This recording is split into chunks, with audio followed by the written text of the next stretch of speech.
Hello दोस्तों, स्वागत है आपका आज की इस नई वीडियो में। आप देख रहे हैं आपका अपना यूट्यूब चैनल स्टडीफाई। तो दोस्तों, आज की इस वीडियो में हम आपको कक्षा 11वीं का राजनीति शास्त्र का रियल पेपर, साथ ही साथ इनके आंसर आज की इस वीडियो के माध्यम से हम आपको बताने वाले हैं। तो दोस्तों, वीडियो स्टार्ट करने से पहले यदि आप हमारे चैनल पर नए हो तो आपको वीडियो के नीचे एक लाल कलर का सब्सक्राइब का बटन दिख रहा होगा, तो आपको उसको दबा देना है। तो जिससे होगा कि हम जब भी किसी और भी पेपर के आंसर की वीडियो अपलोड करते हैं तो इसकी नोटिफिकेशन आपको आपके मोबाइल में सबसे पहले मिल जाएगी। तो जैसा कि इसमें आपको सबसे पहले दिख रहा होगा, समय है 3 घंटे और पूर्णांक है 80 अंक। इसके बाद हम बढ़ते इसके निर्देश की ओर। इसके बाद इसके कुछ निर्देश, जिसमें नंबर 1 के सभी प्रश्न हल करना अनिवार्य है। इसके बाद नंबर 2 प्रश्न क्रमांक 1 से 5 तक वस्तुनिष्ठ प्रश्न है, प्रत्येक में 1 अंक निर्धारित है। इसके बाद नंबर 3 है प्रश्न क्रमांक 6 से 15 तक, प्रत्येक प्रश्न 2 अंक का है, जिनकी शब्द सीमा 30 शब्द है। इसके बाद नंबर 4 है प्रश्न क्रमांक 16 से 19 तक, प्रत्येक प्रश्न 3 अंक का है, जिनकी शब्द सीमा 75 शब्द है। इसके बाद नंबर 5 है प्रश्न क्रमांक 20 से 23 तक, प्रत्येक प्रश्न 4 अंक का है, जिनकी शब्द सीमा 150 शब्द है। इसके बाद दोस्तों हम बढ़ते हैं इनके प्रश्नों की ओर। तो जैसा कि इसमें सबसे पहले प्रश्न एक सही विकल्प चुनकर लिखिए, जिसमें क है सरकार पर सबसे प्रभावशाली नियंत्रण किसका होता है। इसका उत्तर है संविधान। इसके बाद है ख भारतीय संविधान के दर्शन का प्रमुख तत्व है। इसका उत्तर है उपरोक्त सभी।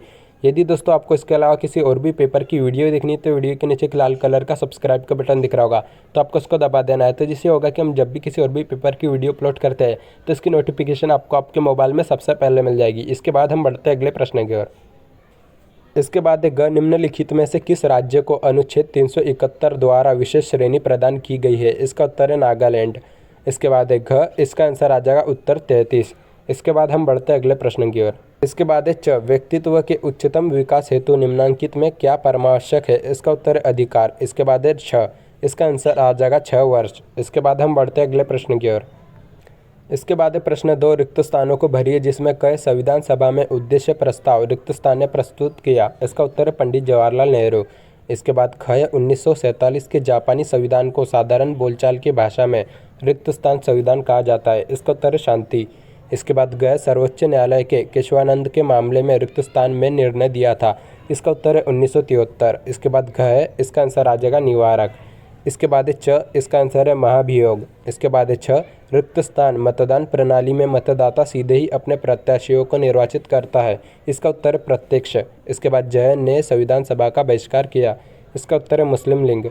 इसके बाद हम बढ़ते हैं अगले प्रश्न की ओर। इसके बाद है प्रश्न 3, सही जोड़ी बनाइए। तो दोस्तों आपको ये सही जोड़ियों के आंसर इनके सामने दे दिए गए, तो आप इनको वीडियो को रोककर आराम से नोट कर लीजिए। इसके बाद हम बढ़ते हैं अगले प्रश्न की ओर।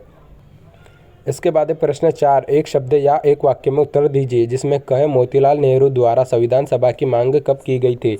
इसका उत्तर है 1924 में। इसके बाद ख है, संविधान सभा में प्रमुख रूप से कुल कितनी समितियां हैं। इसका उत्तर है 15। इसके बाद है ग, इसका आंसर आ जाएगा 61वें संविधान संशोधन द्वारा।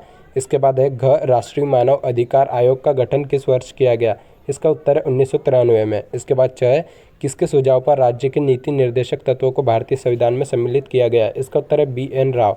इसके बाद है छ, निवारक नज़रबंदी की अधिकतम अवधि क्या है। इसका उत्तर है 3 माह। इसके बाद ज है, चुनाव आयोग एक कैसी संस्था है। इसका उत्तर है संवैधानिक संस्था। इसके बाद हम बढ़ते अगले प्रश्न की ओर। इसके बाद है प्रश्न 5, सत्य सत्य बताइए, जिसमें क, संविधान सभा की पहली बैठक में 210 सदस्य उपस्थित थे। इसका उत्तर है सत्य। इसके बाद ख, इसका आंसर आ जाएगा सत्य। इसके बाद है ग, शिक्षा के अधिकार का उल्लेख भारतीय संविधान के भाग 3 में किया गया। इसका उत्तर है सत्य। इसके बाद है घ, इसका आंसर है असत्य। इसके बाद है च, भारत में मतदान की आयु निम्नतम 18 वर्ष है। इसका उत्तर है सत्य। इसके बाद छ, नौकरशाही कार्यों का क्रियान्वयन स्वेच्छा से करती है। इसका उत्तर है असत्य। इसके बाद हम बढ़ते हैं अगले प्रश्न की ओर।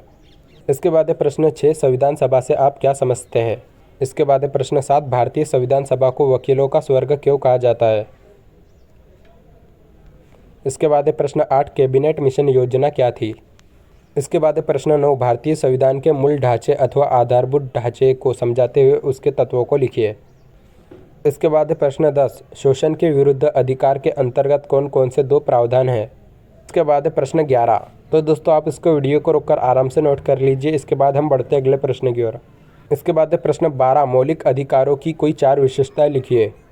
इसके बाद है प्रश्न 13, भारतीय निर्वाचन आयोग के कार्य एवं शक्तियाँ लिखिए। इसके बाद है प्रश्न 14, प्रत्यक्ष मतदान प्रणाली के दोष को लिखिए। यदि दोस्तों आपको इसके अलावा किसी और भी पेपर की वीडियो देखनी है तो वीडियो के नीचे एक लाल कलर का सब्सक्राइब का बटन दिख रहा होगा, तो आपको उसको दबा देना है। तो जिससे होगा कि हम जब भी किसी और भी पेपर की वीडियो अपलोड करते हैं तो उसकी नोटिफिकेशन आपको आपके मोबाइल में सबसे पहले मिल जाएगी। तो दोस्तों वीडियो अच्छी लगी तो वीडियो को लाइक करें, चैनल को सब्सक्राइब करें। थैंक्स।